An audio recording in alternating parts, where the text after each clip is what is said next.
Hello, people of the world, and welcome back on the Mary in Motion podcast. Today I'm back. As you can see outside, we are in the middle of a heat wave, so it was very challenging for me to find a good time to record this because it was so hot. And right now it's it's 10:30 p.m. So I'm afraid it's gonna get dark, so I have to be quick about this. And yeah, but it's the only time where it's kind of fresh. So also I'm outside, so maybe there will be a bit of noise, but I hope it will be fine. I'm coming back today to tell you a bit my advice regarding travel in general, but I will be focusing mostly on hiking in Nepal because this trip was so impacting for me. I loved it so much, and it made me discover hiking as a sport, and now I really feel passionate about this. So I think I would love other people to feel inspired and to do that as well. So I want to give you all my knowledge, everything I've learned, so that you can do it as well in great conditions. I even have my notes here, so I came prepared.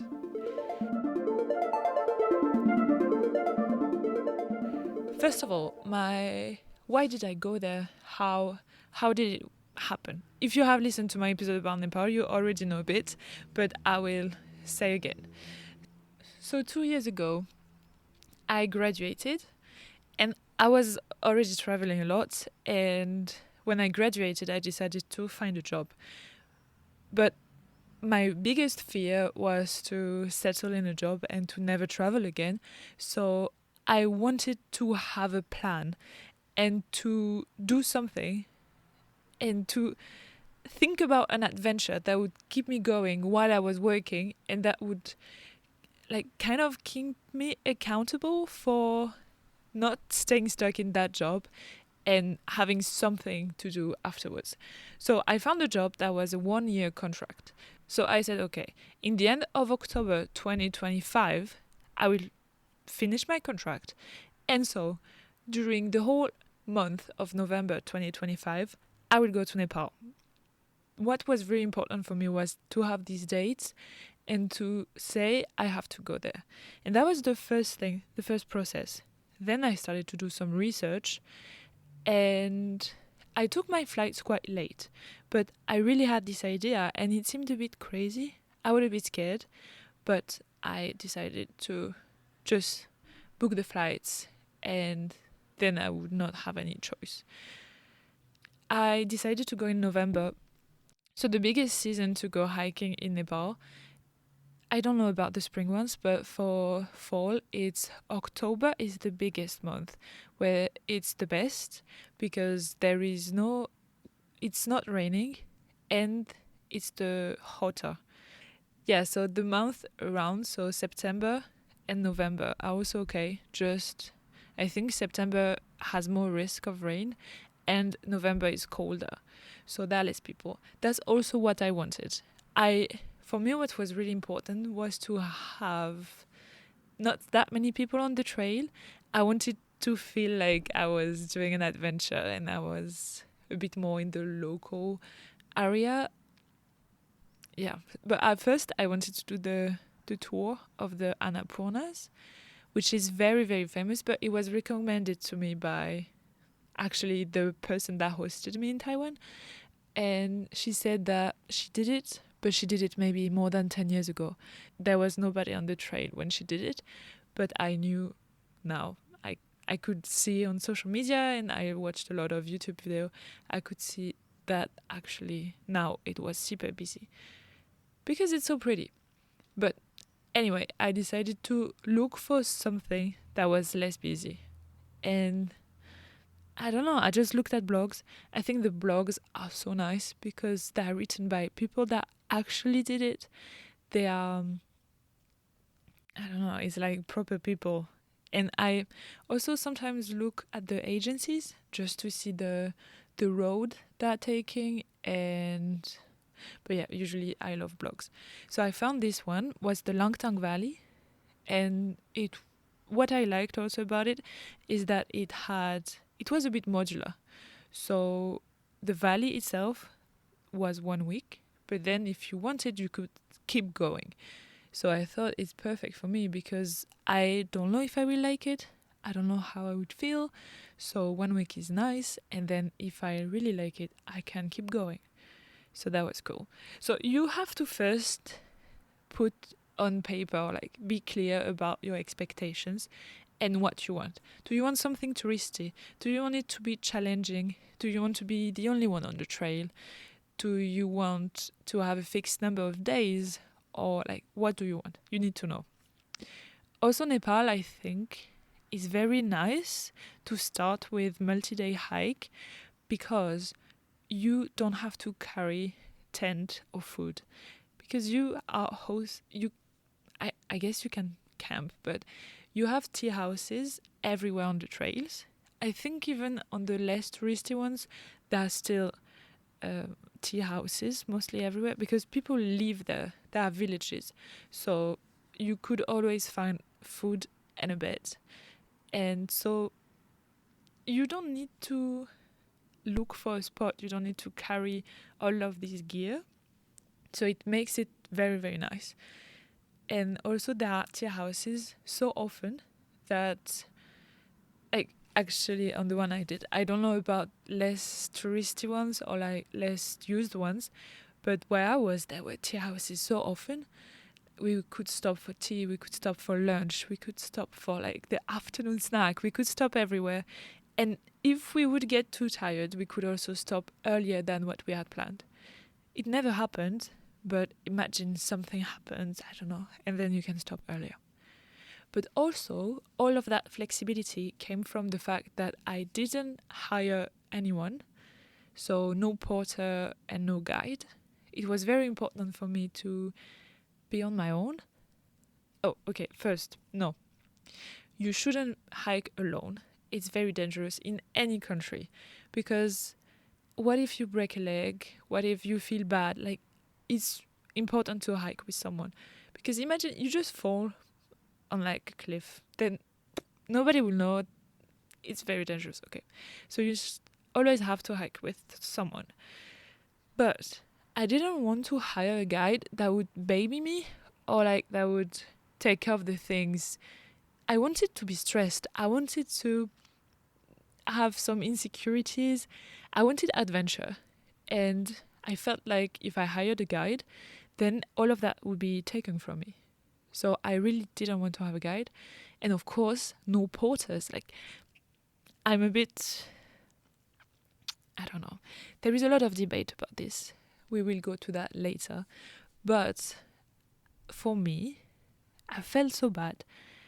I would feel so bad to give my bag to someone so that they could carry it, especially for this kind of trek where you don't need specific gear and that you have tea houses every night.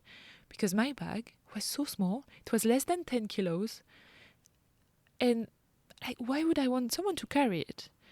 It's just that you overpacked and then that person needs to carry what you don't even need. I met a girl and she had one guide and one porter, and she was healthy because, of course, if you cannot carry even 10 kilos on your back, or like, of course, take a porter. But this girl, she was young and healthy, and she has a porter just so she could have different pairs of shoes, and that she had so many clothes. Like, what? It's so useless, and also it's so much money. So, just know what you want.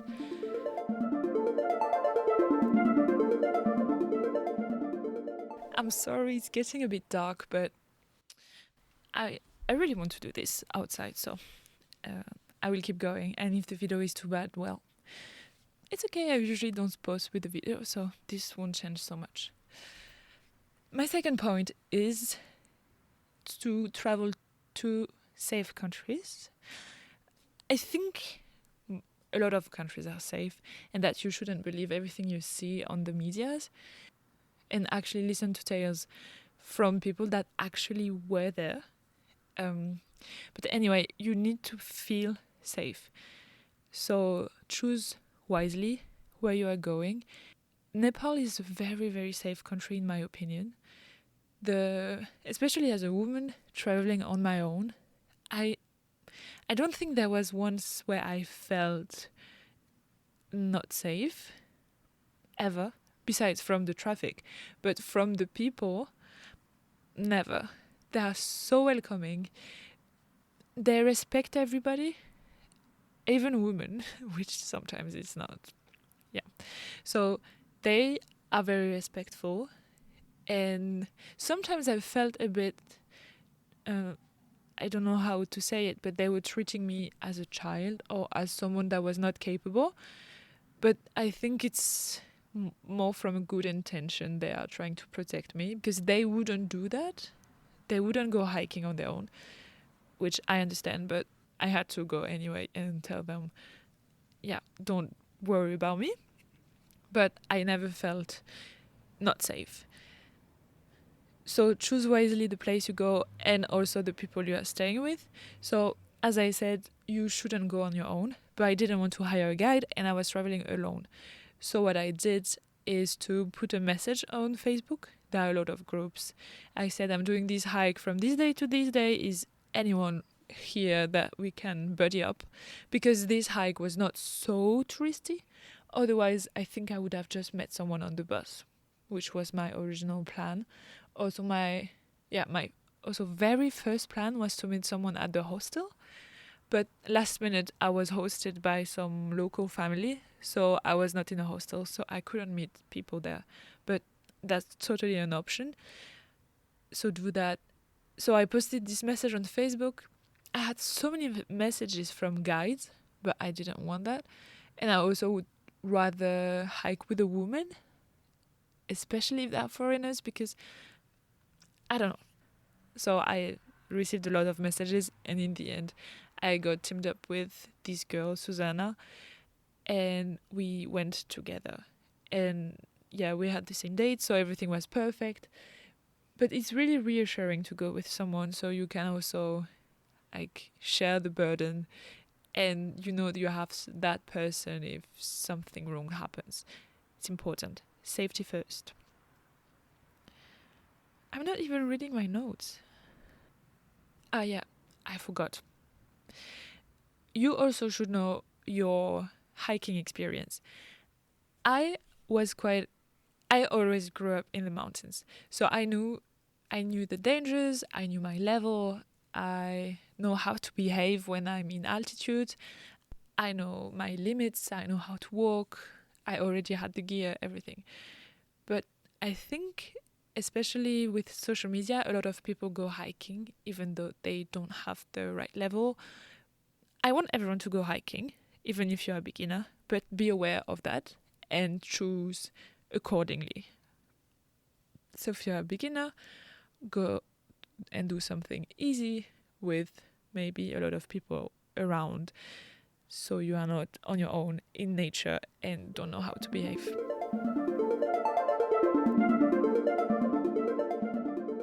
So to come back to the porters, I see a lot of people online saying that you should hire a guide and a porter to support the local economy.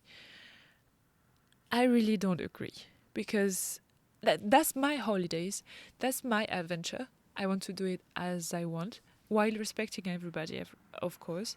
But I don't want to hire someone just so I can support the economy, because I think I'm already supporting it by taking the bus to get there, by sleeping in a tea house every night, eating 3 or 4 times a day in the tea houses as well.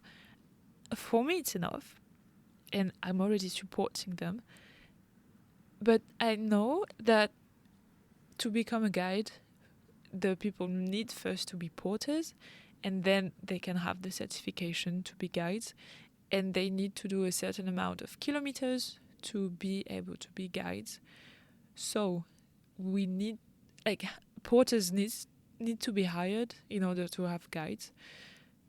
But yeah, I don't agree. You do what you want, of course. If you feel safer with the guide, it's fine. Also, with a group, I think maybe it's better to have a guide, so also they can help you organize, they can book in advance, but also you don't have flexibility if they book in advance, or they will just, also for the prices, it's really not the same, because I could bargain and not pay for the night. I only paid for the food. So when I arrived in some accommodation, I would say, hey, I'm gonna pay for dinner and breakfast tomorrow, so can I have the room for free? And usually that was the case. Only 2 times it was not, because I think depending on the region, it happens differently. But so yeah, if you have a guide and you are not aware of that trick, then you have to pay every night. You cannot bargain and you cannot change plans. So it was really not in my way of doing things. But yeah, just so you know. On the money side, how much did it cost me? I will tell you right now. I have my notes.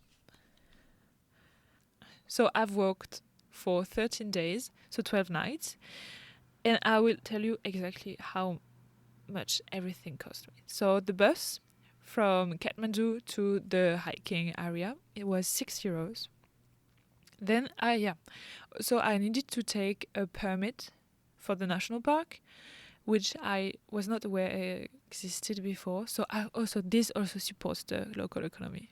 So this was €18, and then because I kept going and I went into a different national park when I walked back to Kathmandu, I think it was again the same price. So this twice. Then per day, the food was around 9 to €12, because the higher you go, the more expensive the food is. So I think from the first day to the highest day, maybe the food went twice the price. Okay, maybe not. It was way more expensive up there, but it's fair because they have to carry everything. So yeah, from 9 to €12 per day. The rooms were free, as I said. That's nice. Then also, I hired a guide just for doing a summit. So I was staying at the end of the valley in that village, and then there was this summit at more than 5,000 meters elevation, and I really wanted to do that, and it was in the snow, and we had to go at 4 a.m. and I didn't want to do that on my own because I didn't have the experience. I know my level, as I told you, so I was with a group of people and we decided to hire this guy. I think he was not even a guide, just a guy from the village, and he gave us the equipment, and then we hiked there together. And this was €30 per person, which is the most expensive thing I've done in this trip, but I think it was really worth it. And then that's it. I just took then a bus back to Kathmandu, which was 20 cents. And so in total, I spent around €200 for 13 days of trekking, which I think is very nice, very fair. Also, it's important to know in advance because you need to take all the cash before, because during the trek we encountered only one ATM and I think it was empty, so you need to have the cash in advance, so it's nice to know how much it will be. And don't forget to bargain. Usually, especially at the end of the season, you can bargain more, because when we arrived, I met a lot of people along the way. So at the end, we were a group of 8. And so we had a lot of leverage because, as I said, it's the end of the season. So the villages were mostly empty. We would be the only clients. And we were a group of 8, which is a lot. So yeah, we could bargain quite. And to have this deal about having the room for free. And usually when we were sleeping somewhere, they would give us the card of someone they knew in the next village, and usually they would say that you will have the Wi-Fi for free, or you would have a hot shower for free, to try to make us go into that place. So take advantage of that.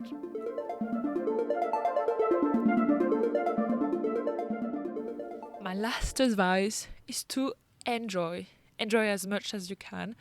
Sometimes you will be in stressful situations, sometimes it will be hard physically, mentally, but just enjoy. You don't do that every day. And when you take a step back, all of your worries are actually just fine. When I'm in those kind of stressful situations, I'm trying to think, in 5 years, will I remember that specific stressful situation, or will I remember how I felt during the trek? And usually it's more, I will remember the feeling of the trek and not this specific stressful situation. So really enjoy. And what I also really like when I'm trekking is that you have nothing to think about. You just walk every day and that's it. You don't need to think about work, or most of the time you don't have service, you don't have anyone bothering you. You're just walking, and then you stop somewhere, you eat, you sleep, and then you walk again. It's so amazing. I really advise anyone to try that. Even hiking for a day, you are so disconnected from everything else. It's so nice. Also, one more tip, like very practical. When you arrive in a hut or like a tea house, you should shower as soon as you can, because they usually don't have heaters for the water, so it's just heated by the sun. And so the earlier you take a shower, the hotter the water would be, because the temperatures drop very quickly. So as soon as the sun sets and disappears a bit behind the mountains, the water would be so cold. So shower as soon as you can. And my last advice for you would be to trust your gut. Sometimes you might have this feeling that something's not right, but you cannot put your finger on it, then you should trust it. Because when you are on your own in a foreign country, in a situation you don't do so much, especially you are in the mountains, it's not your natural environment. If you have a gut feeling, you should really trust it. It could save your life. If you don't feel like doing this portion of the trail, or like, yeah, don't do it. Don't do it. Also, don't do anything that you would not do at home. I see some people that are becoming crazy because they are abroad and doing crazy things they would not dare to do at home. Don't do that. Also, I would like to add to not let anyone tell you that you are not capable of doing something. If you feel like you can, that it might be out of your comfort zone, but you still think you would be able to do it, then don't listen to anyone. You know yourself better than they do, and so just go for it. Try. What could happen? Try to think about the worst case scenario. What is it? I'm just taking a flight back. Okay, it's annoying, but it's not that bad. Like, you could feel like you're out of your depth and just go down the mountain. It's fine. You still tried, and now you know, and you might try again later. So really, don't listen to anyone. I think that's all for today. If I have more, I might add it in the description, or maybe do a second if I have more specific questions you want to ask me. But for now, I think it summarizes quite nicely. Just, yeah, be careful. Don't go on your own. Enjoy. And yeah, just, yeah, go for an adventure. I would really like that those advices make you feel more comfortable if you want to plan a trip. And I would say the hardest thing is to start and to actually go from saying you will do it, from booking the first thing and like going there and engaging yourself in this. So for me, I said for such a long time that I would go, and I was not taking the flights ever. I thought, why? What's happening? Why am I not taking those flights? So I took them, and then it was way more concrete in my head, and then I could plan better and I could visualize myself there way better. So I really hope you enjoyed this episode in the dark and that it helped you somehow. And I'm really happy to share my advices, because I've done a lot and I've learned, so I would really like to share that to you so that you can do it as well. Thank you for listening to me, and see you in the next episode. Bye bye.